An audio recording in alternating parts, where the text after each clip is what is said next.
വലിയേട്ടനിലെ ഏട്ടന്മാരെല്ലാരും കൂടി നടന്നു വരുന്നത് ഞാൻ അവസാനം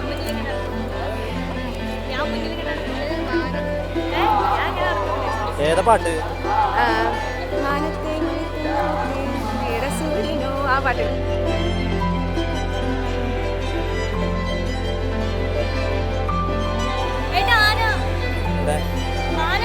എവിടെ?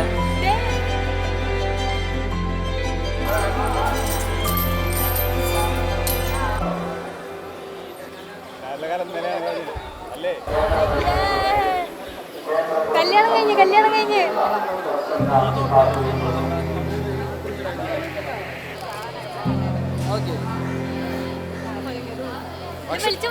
വെളിച്ചം വന്നു ചേട്ടാ, നമുക്ക് ആരുടെ കൂടെ ഫോട്ടോ എടുക്കാം?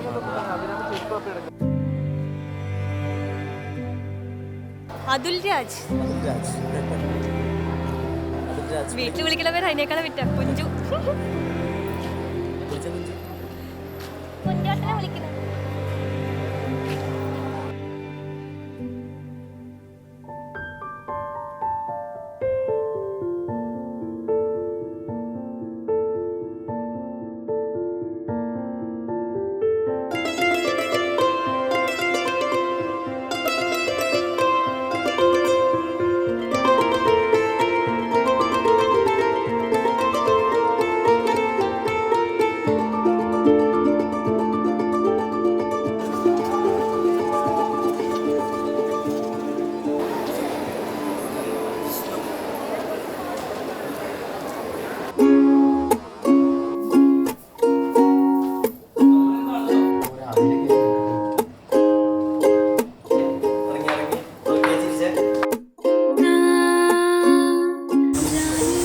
അതിനെ പറ്റി പറയുകയാണെങ്കിൽ ഞങ്ങൾ പരിചയപ്പെട്ട എങ്ങനെയെന്ന് വെച്ച് കഴിഞ്ഞാൽ മാട്രിമോണിയിൽ അമ്മയ്ക്കൊരു കോൾ വന്നു.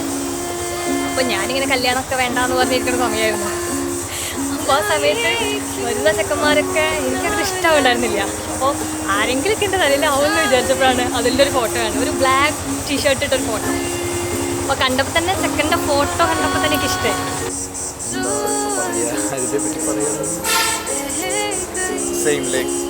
കല്യാണം ക്രൂഷ്യലായി നോക്കുമ്പോൾ മാട്രിമോണി കണ്ടു. ഇതിന് ആ ലിസ്റ്റിലെ മൂന്നാമത്തെ നാലാമത്തെ കുട്ടിയായിരുന്നു. ഞാൻ ഇൻട്രസ്റ്റ് കാണിച്ചു. ഞാനാണ് ഫസ്റ്റ് ഇനീഷ്യേറ്റീവ് അവളുടെ അമ്മയെ വിളിക്കുന്നത്.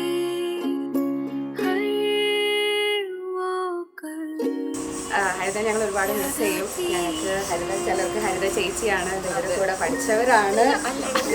ചേച്ചി ഉണ്ട് ആൻറ്റിയായിട്ട്. അങ്ങനെ ഇത്ര പെട്ടെന്ന് ഈ ഡേ വരുന്നത് ഞങ്ങൾ കുറേ കാലം ഇങ്ങനെ പറഞ്ഞുകൊണ്ടിരിക്കുന്ന ഡേ ആയിരുന്നു. ആക്ച്വലി ഞങ്ങളുടെ കൂട്ടത്തിൽ ഭയങ്കര എനർജറ്റിക് ആയിട്ട് എല്ലാത്തിനും ഒരു ഇനീഷ്യേറ്റീവ് എടുക്കുന്ന ഒരു ചേച്ചിയായിരുന്നു. ആക്ച്വലി ഞങ്ങൾ നന്നായിട്ട് മിസ് ചെയ്യാം. എന്തായാലും കുറേ കാലമായിട്ട് ഞങ്ങൾ മാരേജിൻ്റെ ഓരോരോ ഇവൻറ്റ്സ് പ്ലാൻ ചെയ്യാൻ തുടങ്ങിയിട്ട് ഹൽദി ആയാലും ഡോൽക്കി ആയാലും ഡാൻസ് പ്രാക്ടീസസ് ആയാലും ആ ഡേയ്സ് എന്തായാലും മിസ് ചെയ്യും.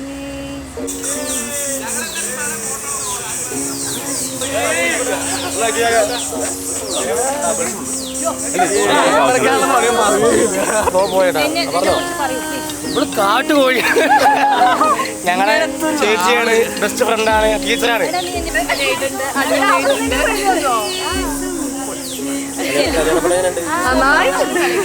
ഇതൊക്കെ എൻ്റെ ഫ്രണ്ട്സാണ്.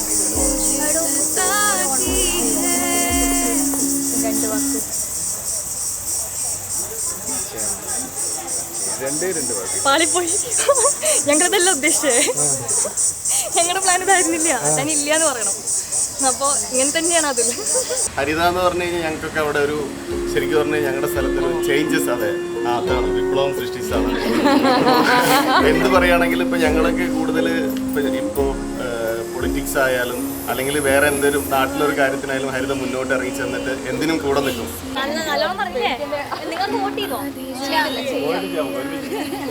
അപ്പോൾ മറക്കണ്ട നമ്മുടെ ചിഹ്നം. അപ്പം അങ്ങനെ ഫോട്ടോ കണ്ടിട്ട് ഇഷ്ടമായപ്പോൾ അമ്മ എന്നോട് വന്ന് പറഞ്ഞു കാര്യങ്ങളൊക്കെ. അപ്പം ഞാൻ വിചാരിച്ചു അവർ അന്വേഷിച്ച് വരും, നമ്പറൊക്കെ മേടിച്ചിട്ടുണ്ടല്ലോ, നീ കല്യാണമൊക്കെ സെറ്റാവുമെന്നൊക്കെ വിചാരിച്ചു. പക്ഷെ 2 ദിവസം കഴിഞ്ഞിട്ട് കോൾ വരുന്നില്ല. അപ്പോൾ അമ്മയുടെ അടുത്ത് കാര്യങ്ങളൊക്കെ ചോദിച്ചായിരുന്നു. അപ്പോൾ അതുലിനാ പേരെന്നറിയാം. ഞാൻ ഇൻസ്റ്റയിൽ തപ്പി 2 ദിവസം കഴിഞ്ഞപ്പോഴാണ് തപ്പിയിട്ട് കിട്ടി കഴിഞ്ഞപ്പോൾ എൻ്റെ ഫ്രണ്ടിൻ്റെ കസിൻ്റെ ഫ്രണ്ട് ഇൻസ്റ്റയിൽ തപ്പിയപ്പോൾ എനിക്ക് കിട്ടിയില്ല. എന്നിട്ട് ഫേസ്ബുക്കിൽ തപ്പിയപ്പോൾ കിട്ടി. അപ്പോഴാണ് വിപുലേട്ടൻ്റെ ഫ്രണ്ടാണ് അതുലിനെ അറിയണത്. അപ്പോൾ ഞാൻ ധൈര്യത്തിൽ മെസ്സേജ് അയച്ചു. അങ്ങോട്ട് മെസ്സേജ് അയച്ചപ്പോൾ അങ്ങോട്ട് റിപ്ലൈ വന്നു. അപ്പോൾ അങ്ങനെ ഒരു ഇനിഷ്യേറ്റീവ് എടുത്ത് എന്തായാലും നന്നായി എന്ന് പറയാനായിരുന്നു അതിൽ റിപ്ലൈ ചെയ്തേ. അപ്പോൾ അങ്ങനെ ചാറ്റ് ചെയ്ത് അന്ന് തിരുവാതിര സമയത്താണ് തോന്നുന്നത്. അപ്പോൾ കൂവപ്പായസത്തിൻ്റെ ഒക്കെ കഥ പറഞ്ഞ് അങ്ങനെ തുടങ്ങിയതാണ്.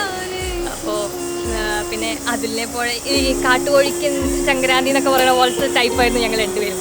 സംസാരിച്ച് തുടങ്ങിയപ്പോൾ ഞങ്ങൾ രണ്ടുപേരും ഒരേപോലെ ആയിരുന്നെങ്കിലും പിന്നെയാണ് മനസ്സിലായത് ഇവിടെ പകലാണെങ്കിൽ അവിടെ രാത്രിയാണ്. എല്ലാ കാര്യങ്ങളും ഡിഫറെൻറ്റാണ്, ടേസ്റ്റ് എല്ലാ കാര്യങ്ങളും. അപ്പോൾ അങ്ങനെയൊക്കെയാണ്. പിന്നെ ഒരു 1.5 വർഷമായി ഇപ്പോൾ ഞങ്ങൾ പരിചയപ്പെട്ടിട്ട്. എൻഗേജ്മെൻറ്റ് കഴിഞ്ഞിട്ട് ഒരു 6 മാസം ഗ്യാപ്പ് ഉണ്ടായിരുന്നു. അടിപൊളിയായിട്ട് പോണു.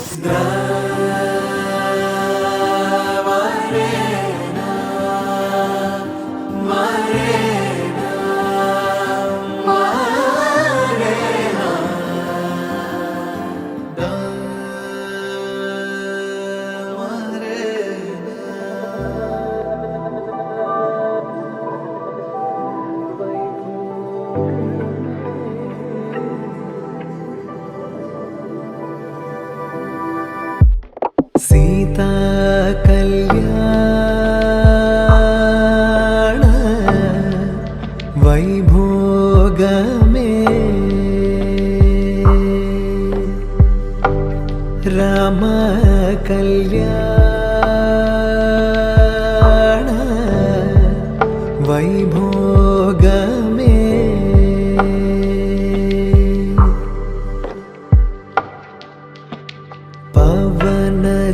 स्तुति पात्र पावन चरित्र रवि सोमवर नेत्र रमणीय गात्र सीता कल्याण